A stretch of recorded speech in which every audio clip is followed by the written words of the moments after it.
Alors voilà, petite vidéo pour vous expliquer la suite. Donc nous aurons l'occasion de terminer les derniers exercices du chapitre au prochain cours, mais j'aimerais insister ici sur la façon dont va être fait le test. Et donc je vous montre ici l'exemple d'un ancien test. Donc vous voyez, dans la deuxième partie du test, la première partie, je vous ai montré ça juste avant. Dans la deuxième partie du test, vous avez une série d'exercices qui sont mélangés. Donc, dans cette série d'exercices, il y a peut-être des mises en évidence, des produits remarquables, peut-être les deux en même temps. Et donc, il faut apprendre à reconnaître les exercices.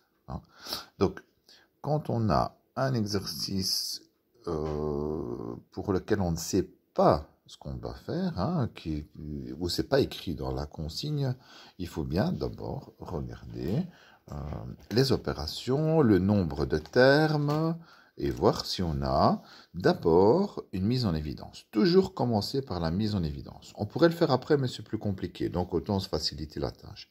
Et donc, dans chaque exercice, est-ce que je peux mettre quelque chose en évidence? Dans le premier, on ne sait rien mettre en évidence. Dans le deuxième, non plus. Dans le troisième, non. 16 et 9, non, ils n'ont rien en commun. Ici, vous voyez, 6 et 9, on peut mettre 3 en évidence. Il y a des X et des Y à mettre en évidence. Donc là, on va commencer par une mise en évidence. Ici, il n'y a rien. Voilà. Ici, 12 et 3, il y aura quelque chose à mettre en évidence. Donc voilà, bien repérer ce qui est à mettre en évidence, première chose. Quand j'ai fait ma mise en évidence, même si c'est une mise en évidence, il faut encore regarder après si on n'a pas une parenthèse qui est un produit remarquable. Alors les produits remarquables, on les a travaillés en long et en large. Si j'ai deux termes, si j'ai une différence de 2 carrés, c'est le produit remarquable numéro 2. Si j'ai 3 termes, il est possible que ce soit le produit remarquable numéro 1.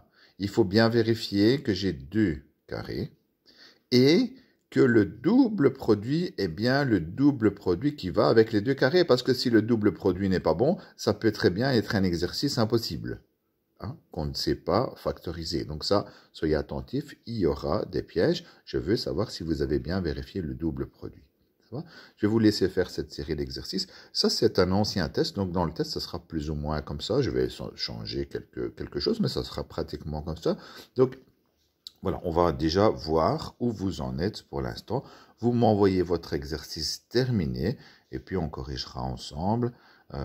Et on refera de toute façon au dernier cours, lundi avant le test, une série d'exercices comme celui-là.